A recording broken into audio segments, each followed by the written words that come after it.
Los invitamos a explorar mundos desconocidos, a adentrarse a los oscuros pasillos de las bibliotecas, a cruzar el umbral de lo fantástico. Bienvenidos a la frontera de los libros podcast, donde su anfitrión, Claudio Soto, conversará con diferentes exponentes de la literatura.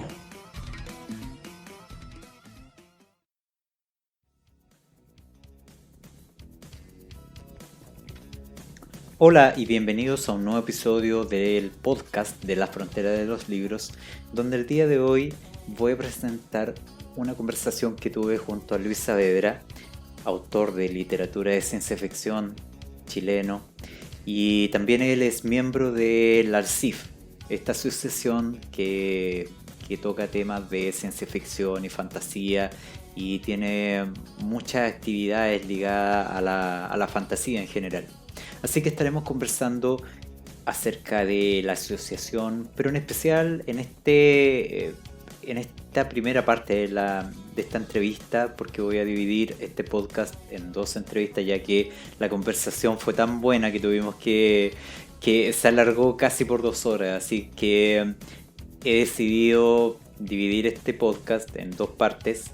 Una que tiene que ver con el desarrollo que él tuvo, la formación que tuvo para dedicarse a la literatura de ciencia ficción. También vamos a hacer un recorrido a los trabajos que él tuvo ligados a la literatura, como los primeros fanzines en los que él participó, las publicaciones en las que ha participado como editor de Poliedro.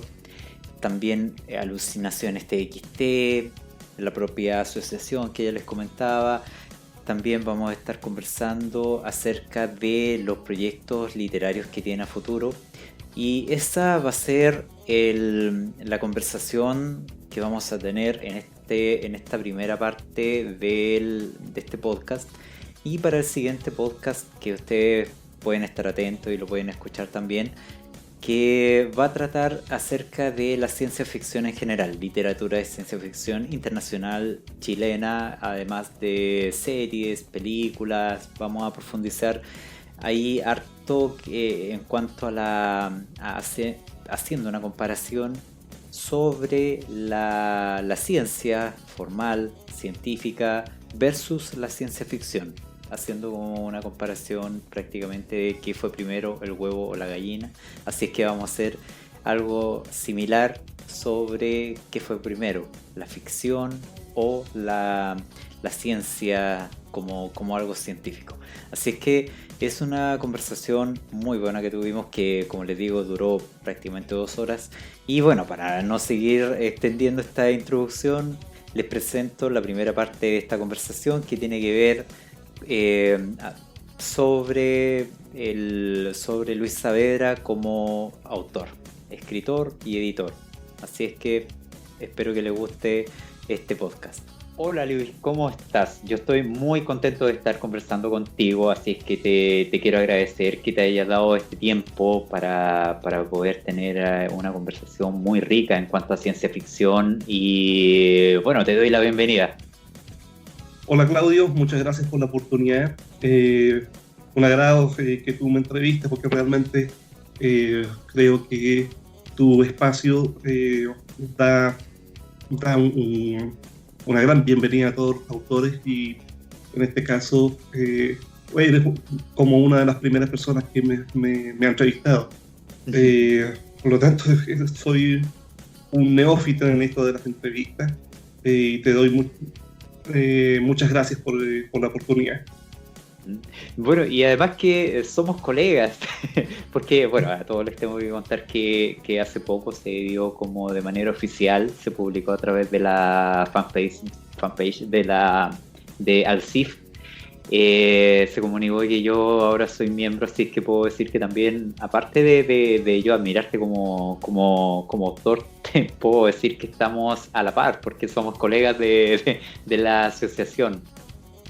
Sí, Bueno, la CIFE ya este mes cumple 2 años y se está preparando un especial en el blog con distintas firmas invitadas y que va a aparecer, ojalá este mes, a fin de mes o principios del próximo. Pero sí, es una buena oportunidad para difundir la ciencia ficción y tener miembros tan destacados como tú. Así que somos grandes colegas. Y bueno, y justamente de ciencia ficción es lo que vamos a hablar. Pero primero quería preguntarte algunas cositas que a algunas personas les puede interesar, que admiran tu trabajo. Así es que, primero que todo te quería preguntar, ¿dónde vives actualmente? ¿En qué ciudad? Yo vivo en Santiago Centro, lo cual me gusta mucho. Me gusta porque tiene todos los servicios a la mano. Es un lugar que para mí es precioso. Vivo cerca de la plaza de Carlos Pesovel, que está ahí en San Diego con Santa Isabel, perdón. Obviamente que los libros de viejo siempre me apasionaron y siempre me atraviesan en toda mi biografía. La primera vez que fui a una librería a buscar libros de viejo fue precisamente a la plaza Carlos Pesovel, y que mi papá me trajo en el año 1986 más o menos. Entonces, Santiago Centro, tengo grandes recuerdos. Trabajé muchos años en el Banco de Chile, que está aquí a pocas cuadras. Hay una preciosa iglesia, que es la iglesia de los Sacramentinos, que tiene una cripta donde se hacen obras teatrales, conciertos de cámara. Está la Diana también, que tiene su propia sala de teatro. Y realmente es un espacio que me gusta mucho en Santiago Centro. Y puedo ir caminando a casi todas partes, o todas mis partes favoritas. ¿Y cuáles de estas partes favoritas? ¿Librerías, bibliotecas? ¿Cuál sería? Como tu lugar principalmente mis partes favoritas de esta ciudad son las partes donde yo puedo comprar o compraba libros de segunda mano. Precisamente en la Plaza Carlos Pesovel era una plaza preciosa, hasta la remodelación que se hizo hace como unos 10 años, donde tú puedes encontrar mucha ciencia ficción, lo que me interesaba en ese momento, de segunda mano, libros como, por ejemplo, todos mis minotauros los encontré ahí, los minotauros antiguos, de esos que eran portadas de cartón, bien vastos. Y ahora que cambió, bueno, ya no se pueden encontrar todas esas cosas porque obviamente ya se acabaron. El stock ya se fueron con los coleccionistas como yo. Pero sí puedes ir encontrando otras cosas que va cambiando, y también eso te va demostrando cómo se transfigura, cómo se transforma el mercado del libro de segunda mano. Otro lugar que me gusta y que puedo ir caminando desde aquí es la librería de Muñoz Tortosa, que es un galpón gigantesco, no sé, serán 50 metros de fondo, donde también es una aventura entrar y encontrarte con miles de libros, y todos libros muy empolvados, y donde prácticamente estás a tus anchas, porque no vale la pena preguntar al señor que es Muñoz Tortosa, que es un señor muy anciano y que siempre está fumando y que está casi al fondo, porque realmente tienes que buscar tú lo que necesitas. Muy pocas veces fui a preguntarle al señor por algo muy específico, sobre todo acude mucha gente ahí porque tiene muchas joyas, muchos incunables que se los consigue de ventas privadas. Personalmente he encontrado ahí, por ejemplo, ciencia ficción, o más ciencia en realidad, todos los libros de Donate Phillips. No sé si te acuerdas de esos libros que salieron como Luz Sombra de Dios, Los robots no tienen a Dios en el corazón, La flecha del tiempo. y eran como 5 o 6 libros de ensayos de Arturo Aldunate Phillips, que ya no se pueden conseguir en ninguna parte. Quizás tengas la gran fortuna de ir para allá y encontrártelos en un rincón, y por favor que alguien los compre, porque realmente son para mí unos infunables y son los primeros libros de divulgación propiamente chilenos que existieron. Otro lugar que también me gusta ir es la librería que queda en la calle Caupolicán, en el barrio Italia también, donde todos los días el mix de libros que saca el señor es diferente. Por lo tanto, si tú vas 2 o 3 días, vas a encontrar libros de tu interés que no estaban el día anterior. Por lo tanto, para mí la búsqueda de los libros es parte de recorrer la ciudad, y es parte de la aventura de coleccionarlo.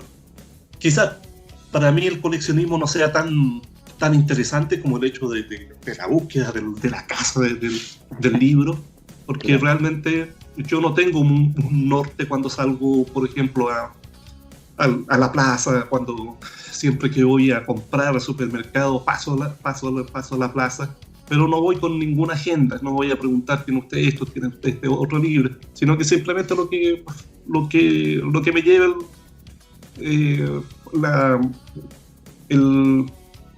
la visualización de los libros, que también es una habilidad que tú como coleccionista practicas o adaptas. Tú, de acuerdo al diseño del libro, de la corporalidad del libro, te das cuenta si es lo que necesitas o lo que andas buscando.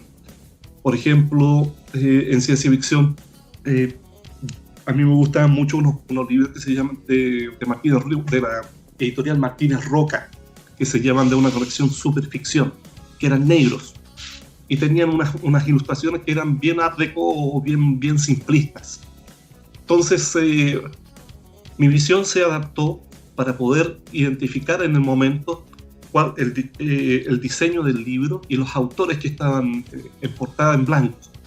Por lo tanto, era una revisión bien rápida. Y eso me ha pasado con muchas otras colecciones que yo he ido tratando de completar.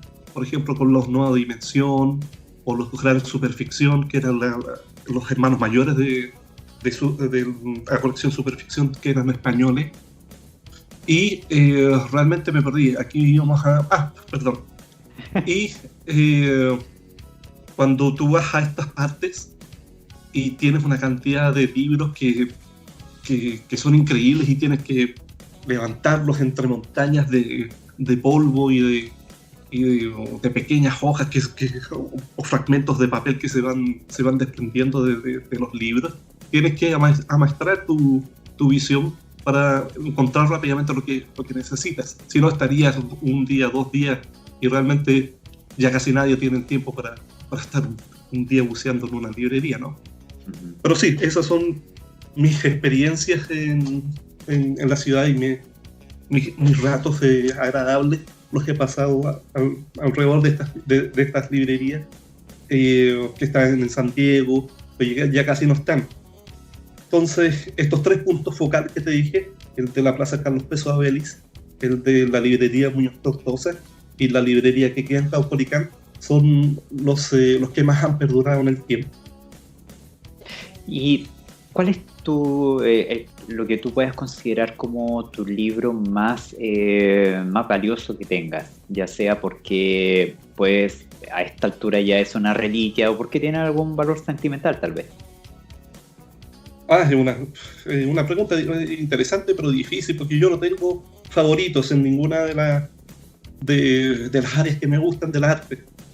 Pero por ejemplo, que sea como la primera edición de algún libro clásico a esta altura que... solía considerarme a mí mismo coleccionista.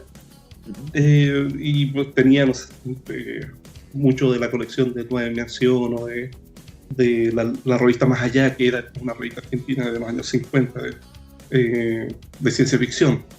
Pero realmente ya no tengo esa pasión por coleccionar cosas, pero sí tengo libros a los cuales les tengo mucho cariño.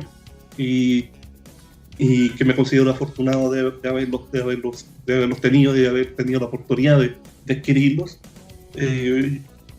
Yo creo que el que más aprecio es un libro que no lo tengo aquí en mi casa porque tengo demasiados libros y realmente un departamento no es un lugar para seguir acumulando libros como al ritmo en que lo estaba haciendo. Lo tiene un amigo. Ese libro no lo compré en Chile, lo compré en unas vacaciones en Perú, estando en Lima. Obviamente mi interés en cada país es traerme ciencia ficción del lugar en donde estoy. Pero en este caso fuimos a una librería que casi nos tropezamos con ella, que estaba en una galería de los años 70, de esos antiguos shopping que tenían sitios de venta y tenían como un sótano. Ahí encontramos una librería con mi esposa y realmente me dijo, bueno, anda, te libero durante 1 hora y tú ves lo que hay. Obviamente encontré muchas joyas y compré muchas joyas en el sentido propio personal que yo tengo de definición de joya. Y encontré un volumen grande como un libro de mesita de café de los años 20 de un fotógrafo alemán que vino a visitar Chile y lo recorrió de cabo a rabo. Y ese fotógrafo sacó muchas fotos a cada localidad y después fue a Cancillería, me parece. No recuerdo muy bien la historia del libro. Y le dijo, bueno, tengo estas fotos, no sé si están interesados.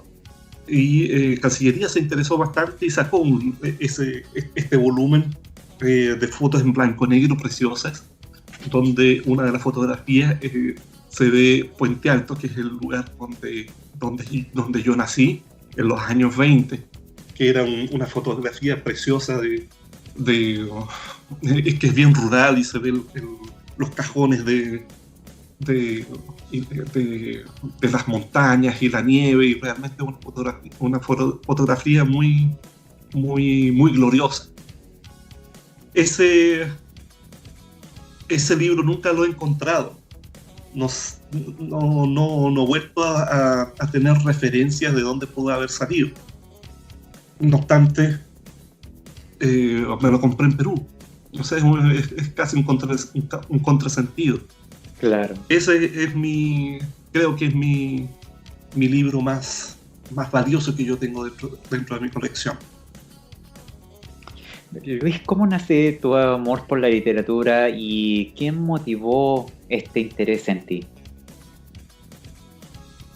Es difícil porque en mi casa no eran grandes lectores. Mi mamá no era una gran lectora, básicamente ella tenía mucho trabajo, hacía de todo.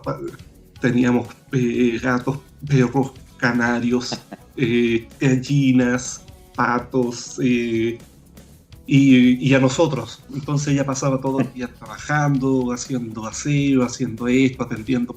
Teníamos un minimarket, ella también tenía que... Así que era realmente una trabajadora, era una hormiguita que realmente no tenía mucho tiempo para leer. Mi papá tampoco, él salía todos los días a buscar mercancía para el minimarket, y tampoco los recuerdo mucho a ellos dos como grandes lectores.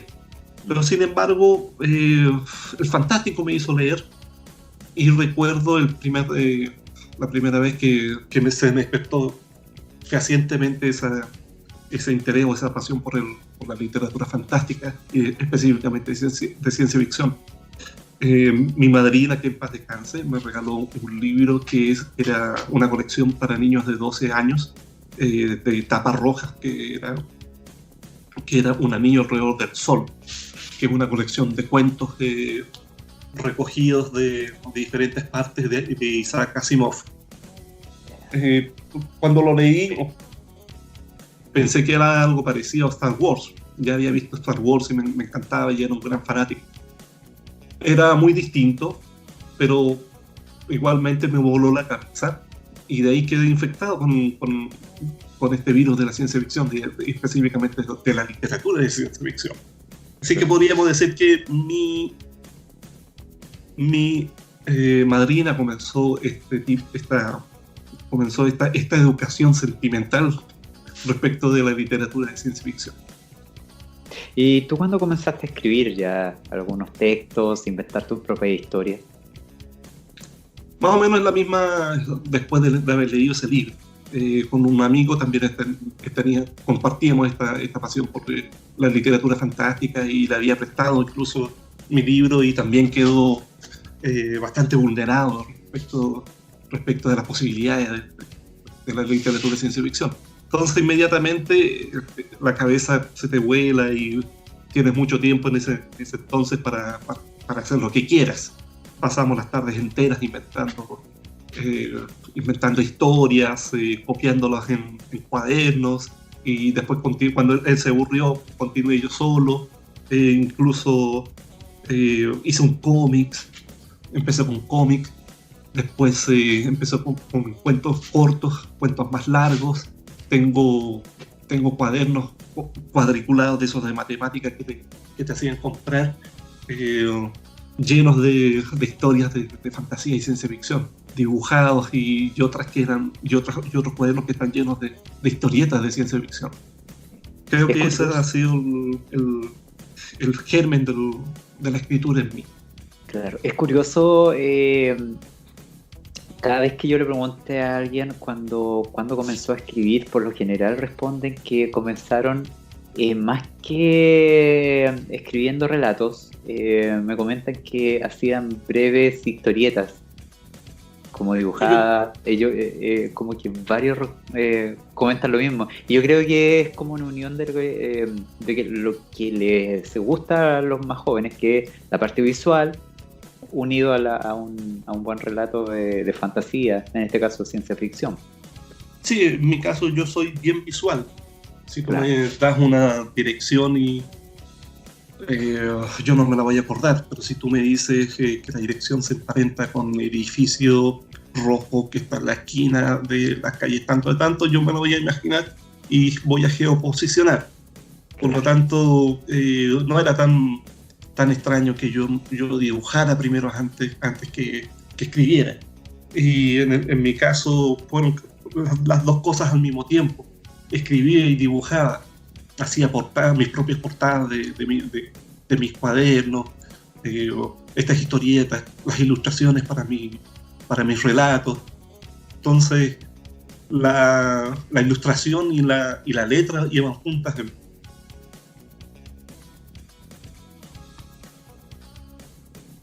¿Aló? ¿Aló? ¿Me escuchas? Sí, hubo un pequeño... Un cabo. Sí, ahí me lo voy a editar. Bueno, tú nos estabas contando que comenzaste a escribir desde joven y también a ilustrar lo que tú ibas escribiendo. ¿Recuerdas el primer relato que haya sido de manera seria, que tú lo hayas querido presentar en alguna revista, en el colegio, que te haya nacido en ti, que más personas la leyeran, además de tu círculo más cercano, que puede ser familia, amigos? A ver, era final de segundo medio o tercero medio, me parece que era segundo medio. Y tenía una profesora de biología que nos hacía un curso opcional. Un curso opcional donde era de desarrollo personal. No recuerdo muy bien, pero era bastante heterodoxo. Y ella como trabajo final nos dijo: hagan un escrito donde ustedes se imaginan a sí mismos y puedan prospectarse en el futuro. Perfecto. Y eso me demoró como un semestre, me acuerdo. Era el trabajo final. Y nos lo dijeron al principio, ella nos lo dijo al principio del curso. Y yo realmente no me gustaba hacerlo muy personal. ya estaba metido en hacer ficción, porque Claro. por lo tanto lo que hice fue hacer una historia futura de la humanidad, partiendo en base a la exploración espacial, partiendo desde contando primero lo que era la exploración espacial en el siglo XX, desde Robert Goddard hasta el Saturno V y pasando por el 1969 el alunizaje y hasta ese momento que era 1980 y tantos. Ese fue como mi primer trabajo, donde empecé a usar máquina a escribir, porque había que presentarlo en ese formato. El problema fue cuando ya se me acabaron los datos para investigar. Utilizaba diversas fuentes, tenía el Icarito, tenía varios pocas pecas, tenía una enciclopedia Salvat, y de ahí iba sacando todos estos datos para armar esta historia sobre la exploración espacial. Hasta el momento en que se acabaron, llegaba 1980 y tanto y ya no tenía mucho más que trabajar o investigar. Así que empecé a imaginarme cuál era la historia del futuro. Y ahí me salieron como unos 4 o 5 capítulos más, en donde llegaba hasta el año 3000 o 4000, donde ya la colonización era un hecho, y la colonización también de otros sistemas solares. Yo realmente escribía sin medir las consecuencias, y cuando se lo pasó a esta profesora de biología, ella lo leyó y me dijo que me encantaría seguir leyendo el libro, y ahí comprendí que en realidad se me daba muy fácil escribir y muy fácil imaginar en base a una razón tecnológica científica estas aventuras en el futuro, y que también podía imaginarme o podía escribir las mismas historias que yo leía cuando empecé a leer en este libro de Isaac Asimov sus cuentos. Por lo tanto, esa fue como la primera vez que alguien me leyó un relato y que me dio una afirmación, un respaldo, y que yo realmente me sentí variado con esa opinión. Tu primer relato publicado es Payaso de Porcelana del año 1998, ¿o hay uno anterior? Creo que fue El Payaso de Porcelana.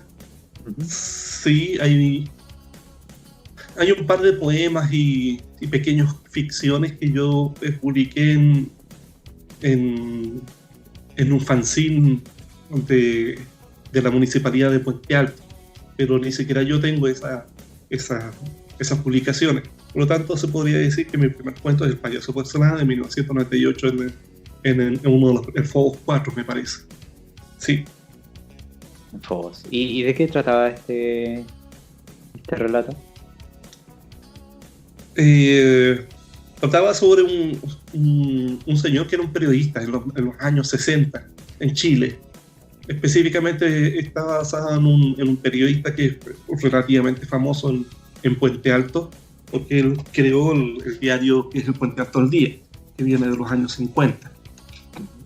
Me imaginé que llegaba un circo a Puente Alto en esos años, y que este tipo iba a reportearlo y se encontraba, digamos, para darle el color local, hacer una nota de sentido social y para rellenar las páginas.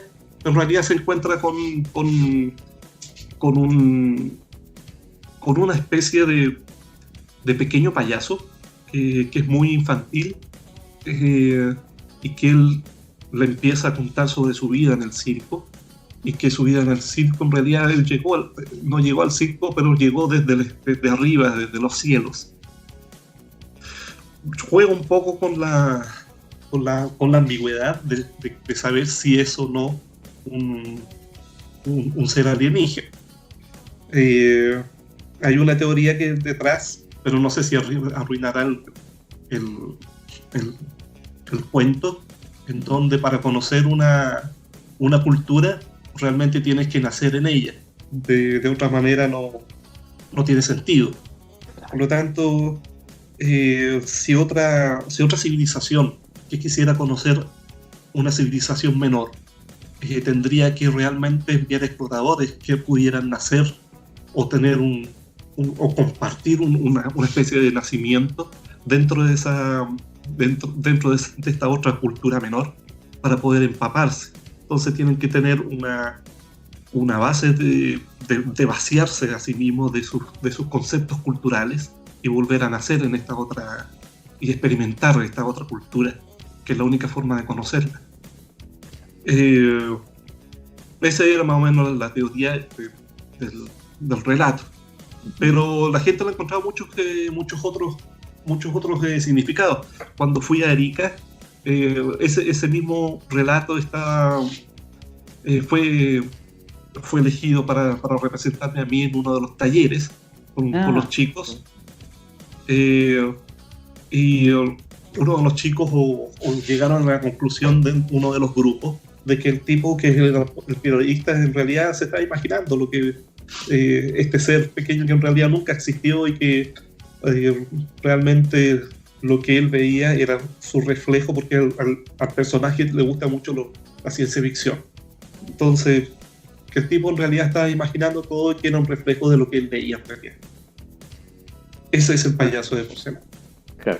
Bueno, tú comentabas que cuando fuiste a Arica, y quería comentar que esto es en el marco de unas charlas que estuvieron haciendo junto a Rodrigo Yuri, que también es miembro de Alcif, y Francisco Ortega. Así que allá estuvieron participando en diversas actividades, todas dentro del marco de la literatura de fantasía.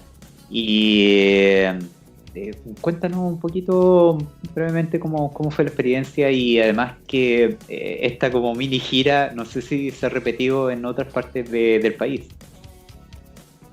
Se llama Encuentro de Ciencia Ficción en el Norte. Es la primera jornada. Esperemos que haya el próximo año se vuelva a hacer. Es una iniciativa que empezó con Itapia Monroy, que es editora de Catartes, la editorial Catartes en el Norte, sí, junto con la Municipalidad de Arica. Fue una experiencia enorme, gratificante. Hicimos 2 talleres, más un conversatorio, y realmente fue una gran experiencia para mí, que no la había tenido porque nunca había hecho un taller con esa cantidad de personas. El segundo taller, que eran 4 cursos, eran 3 cursos, perdón, casi 100 personas, sobre ciencia ficción, y que les decías a los chicos o los impulsabas a crear sus propios argumentos de ciencia ficción, y los chicos realmente respondieron muy bien, y ahí te das cuenta de que la ciencia ficción es una cosa ya cotidiana en las nuevas generaciones. El primer taller fue sobre creación de mundos, que era de entrada libre, y había mucha gente de diferentes edades. También respondieron muy bien, a pesar de que el tópico era un poco árido. Y finalmente el conversatorio fue también una gran experiencia. Estábamos Francisco Ortega, Rodrigo Yuri, el Daniel, Camilo, estaba yo, y realmente fue una conversación muy, muy rica, y que finalmente terminó con una entrevista a Francisco Ortega, donde él reveló que iba a ser que su próximo libro era de ciencia ficción, que era un space opera, que fue una sorpresa para todos nosotros. Bueno, volviendo al payaso de porcelana, tú comentabas que esto fue publicado en un fanzine Phobos. Este fanzine Phobos fue creado por ti, este proyecto, entiendo, ¿cierto? Sí. Y tuvo 24 números. ¿Qué nos podrías contar de este proyecto? ¿Cuál es lo que te inspiró a sacar este proyecto? Porque entiendo que es la idea es bien noble, que es dar a conocer distintos autores que no tenían un espacio, y tú a través de este fanzine les diste el espacio. De hecho, yo tengo un par de números que me llegaron por ahí, y aparecen unos relatos muy buenos, de autores que uno, si tuviera la oportunidad de llegar a esos fanzines que tú publicaste desde esa época, de repente uno se encuentra con autores que hasta el día de hoy siguen apareciendo dentro de la escena de ya sea fantasía, ficción, ciencia ficción. Así es que fue muy bueno tu trabajo que comenzaste en esa época. Entonces quería que nos contaras un poquito la experiencia de este proyecto. Bueno, el fanzine Phobos es un fanzine sobre literatura y ciencia ficción, que nació en 1998, al alero de los talleres que se hacían de los del parque. En realidad eran más de ficcionautas asociados que se hacían en el Parque O'Higgins, en una parte que era de los Rotarios. Yo hacía un taller de apreciación de la literatura fantástica en 1996, que duró 2 años.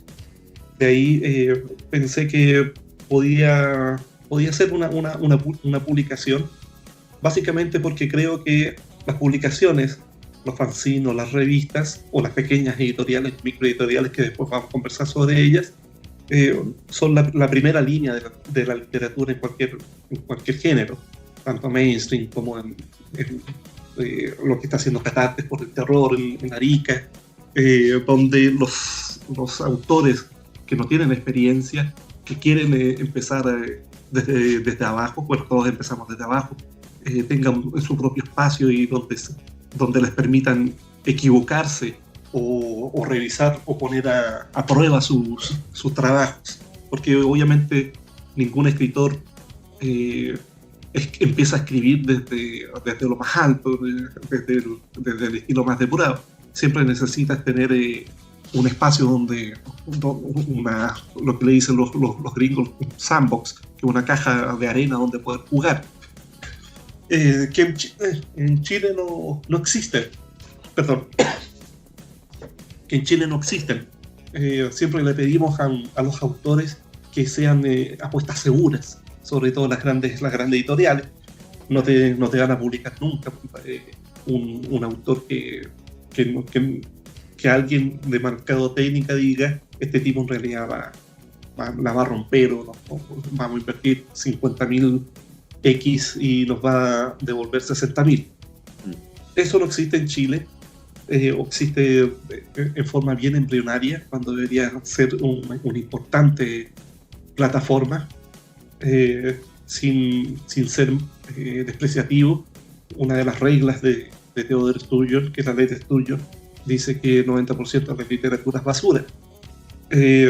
Básicamente por ese mismo tipo de experimentación que deben tener los autores, mientras encuentran su voz interior, mientras encuentran su estilo. Alguien les tiene que publicar, alguien les tiene que decir esto sí, esto no, a medida que se vayan puliendo. Entonces Phobos nació bajo ese concepto de ser una casa en donde los escritores o la gente que quería escribir ciencia ficción se pudieran acercar y poder ver publicado su trabajo. Demoró 24 números, lo cual fue inédito, básicamente porque Nadir, que realmente era el fanzine de Moisés Jason, que duró hasta principios de los 1990, fueron 20 números o 14 números, una cosa así. Eso más o menos, ese fue el proyecto de Phobos, que duró hasta 2004, hasta la primavera de 2004, me acuerdo. Muchos años. Hace muchos años. Claro, no, y duró muchos años. Imagínate, más de 7 años más o menos tiene que haber durado. Y yo me imagino que para este fanzine Phobos participaron algunos autores que publicaron algún relato y después dejaron de hacerlo. Pero también existen autores que hasta el día de hoy, como te comentaba, son reconocidos. ¿Quiénes tú recordarías o destacarías dentro de los autores que participaban constantemente para este fanzine? Bueno, solamente, a ver, de los que me acuerdo, estaba Jorge Baradit, que participó en el número 23 o 22, me parece. Estaba, porque él participó también en los concursos que se hicieron al alrededor de Phobos, que se llamaban Púlsares, que tuvieron 3 ediciones. Y Jorge participó de uno y ganó una mención honrosa o el segundo lugar. Lamentablemente no me acuerdo en estos momentos. La otra persona que te puedo decir es Sergio Amira. Sergio Amira también, que hoy día está dentro de la literatura más prospectiva o más mainstream, y también está haciendo cómics como Atómica. Lo conocí precisamente en el año 2000. Y hicimos buenas migas y él se interesó en participar de Phobos y también se volvió, estuvo al mando un par de números, también se involucró harto con Phobos.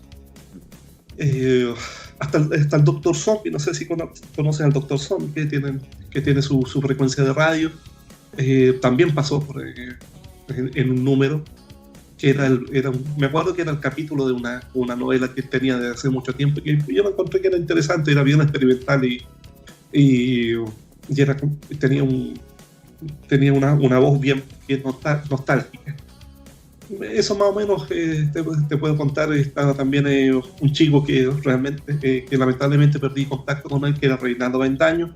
Él no escribía ficción, pero sí era un gran crítico, un muy buen crítico, y también ensayista.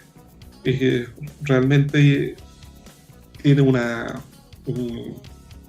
en uno de los Phobos aparece uno de sus ensayos sobre el space opera, que es muy bueno y que realmente me dejó con la boca abierta.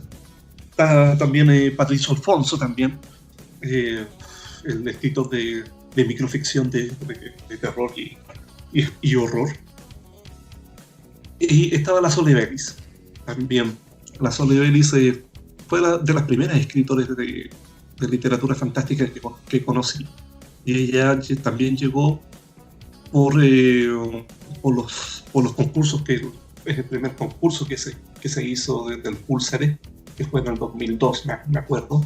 Y después también se fue involucrando e interesando en el fanzine. Más o menos eso es lo que te puedo contar respecto de los integrantes de Phobos. Bueno, posterior a eso, tú comienzas a participar, porque creo que lo hace hasta el día de hoy, para el proyecto Poliedro. ¿Cómo fue que ingresaste a este proyecto y cuál era tu participación y cuál es actualmente también? Yo supe de Poliedro por intermedio de Patricio Alfonso. Yo había dejado ya de publicar Phobos, y era el 2005, me parece que era el 2005. Él me invita al proyecto Poliedro, que era una iniciativa de Teobaldo Mercado, si mal no recuerdo, de autopublicar en forma comunitaria relatos de varios autores. Y en ese entonces estaba Patricio Alfonso, Teobaldo Mercado y unas 3 personas más que ya no recuerdo quiénes eran. Me parece que estaba Sergio Fritz también en ese entonces, y yo.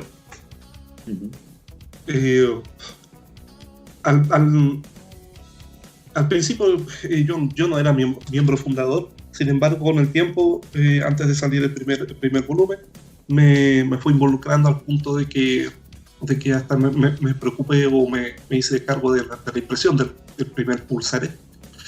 Y después llegó Armando Rossello también. Y Armando Rossello le puso también su impronta dentro de Poliedro. en el sentido de que él es un autor que trabaja muy bien el absurdo y el humor en el absurdo dentro del fantástico. Poliedro entonces se constituye como un grupo, un colectivo de literatura fantástica, no de ciencia ficción. Mi labor dentro de Poliedro, o mis ficciones dentro de Poliedro, son 50% ciencia ficción y el resto es fantasía. Y realmente se ha constituido una de las más antiguas antologías a nivel latinoamericano, y también una fotografía de lo que es la literatura fantástica en Chile. Me han dicho algunos que algunos poliedros son mejores que otros, y eso responde al hecho de lo que te dije, que es una fotografía. Las fotografías no tienen por qué ser sacadas en cierto ángulo, no tienen por qué ser una fotografía muy artística, es simplemente un snapshot del momento. Y eso creo que es lo más sincero que tiene Poliedro, lo más verdadero. Y bueno, actualmente ustedes se encuentran trabajando en un nuevo número que va a estar, en un nuevo volumen que va a estar próximamente, ¿cierto? Sí, va a ser el Poliedro 6, claro. Que el último fue en 2011. El Poliedro 5 lo sacamos en 2011, por lo tanto ya correspondía. Incluso Poliedro 5 iba a ser el último, pero finalmente la gente de... no me acuerdo cómo se llamaba. Estaba Egley e Ignacio Fritz. Nos hicieron una propuesta para sacar Poliedro 6 a través de su editorial. Lamentablemente la editorial ya no está funcionando, según yo, y tuvimos que encontrar otra casa editorial estriada, con Carolina Varela, que nos ha recogido muy cálidamente, y ya estamos haciendo el trabajo para que Poliedro salga este año. Pero todos los poliedros tienen su particularidad de ser bastante conflictivos, porque nos pasan estas cosas, se caen esto. Manejar un grupo humano como los escritores también es un tema, sacarles las firmas. Entonces hay toda una serie de complicaciones que te das cuenta, y bueno, ¿cómo se sacan estas antologías? Bueno, con mucho esfuerzo y con todos estos tropiezos que uno tiene que ir saltando como en un videojuego, ¿no? Claro. Pero bueno, al final del día lo que queda son grandes libros, porque independiente de que, como tú decías, algunos son mejores que otros, es como son perfectos para poder encontrar muy buenos autores. Por ejemplo, yo tengo 3 tomos, me faltan algunos como para completar la colección completa de Poliedro, pero es así donde yo puedo comenzar a conocer distintos autores que han aparecido ahí, y así uno los conoce. Así es que es importante que siga apareciendo este proyecto, y qué bueno que han encontrado una nueva editorial. Y bueno, hay que comentar que Triada el último tiempo le ha dado fuerte a la fantasía, a la ciencia ficción. De hecho está Poliedro, como tú comentabas, hay un libro de El Puente Infinito, que es El Fin de las Flores. Está ahí un nuevo libro, una nueva novela que va a salir, tiene el título como algo de Afrodita, que es el primer libro de un autor de ciencia ficción. Así es que se la están jugando por estos géneros de fantasía. Así es que qué bueno que exista Triada y que se la juegue. Te quería preguntar sobre Alucinaciones TXT del 2007. También es una antología donde tú participaste, ¿cierto? Sí. Esa fue una declaración de principios de toda una generación, que era la generación del 2005, donde estaba Jorge Oradita, Álvaro Izama, Sergio Amira, estaba La Sol, estaba en esa antología está Fran Solar. para decir, bueno, nosotros existimos y nosotros estamos haciendo literatura fantástica en Chile en esto contemporánea. En 2005 había salido Años Luz en Puerto de Escape, que era Marcelo Noa como antologador. Era recorrer la literatura fantástica en Chile desde 1920, por ejemplo, hasta más o menos bordear los años 90, finales de los años 90, principios de los años 2000. Pero Alucinaciones TXT es realmente una declaración de principios de una generación que realmente quería romper con el pasado y establecerse a sí mismo como una autorreferencia. Y para eso se trabajó 4 personas que eligieron los autores y fueron trabajando con ellos hasta lograr un relato y poder compilarlos dentro de alucinaciones.txt. Por lo tanto, Años Luz y Alucinaciones son dos, igual que volvieron después, son dos claros momentos, son dos claros fotografías del momento de la literatura de ciencia ficción y fantasía o fantástica de aquellos años. Y posterior a eso, ¿dónde más podemos encontrar trabajos tuyos? Realmente, aparte de Poliedro y de las mencionadas antologías que yo te conté, porque yo no he escrito novelas, yo me especializo en cuento corto, cuento largo, pero siempre en cuento. Creo que es la forma más pura de literatura, junto con la poesía. Pero en ficción a mí me gusta más el cuento, no la microficción, no la novela, no la novela larga. El cuento es lo justo y necesario para poder saber si tú eres un escritor o no, para demostrarte a ti mismo si puedes escribir o no. Perdón. Por lo tanto, yo tengo publicado o traducido mis cuentos en revistas de ciencia ficción en Francia, en antologías en Argentina, en Perú, y tengo una traducción al italiano que también salió en una antología de ciencia ficción latinoamericana por una pequeña editorial italiano, y finalmente al árabe, que fue un proyecto que nunca vi, no tengo la publicación, que hace unos años yo le pregunté a Sergio Daubelarman por ella, porque por él yo supe y él me invitó a esa antología, y él me dice que en realidad nunca tampoco vio esa sí que le enviaron las traducciones y me mostró mi traducción, pero nunca lo vi impreso. Era para un centro de estudios árabes en Londres incluso. Sin embargo, nunca he sabido si realmente se publicó o no. Yeah. Y tampoco sé si lo que vi era una traducción de mi cuento, porque realmente no. Poco puedo comprobar si era o no. Claro. Y este libro, bueno, si que se haya publicado, eso sí que sería. Recién te preguntaba por el libro como más valioso que se podría tener, y ese se podría considerar como más valioso por lo extraño. Imagínate.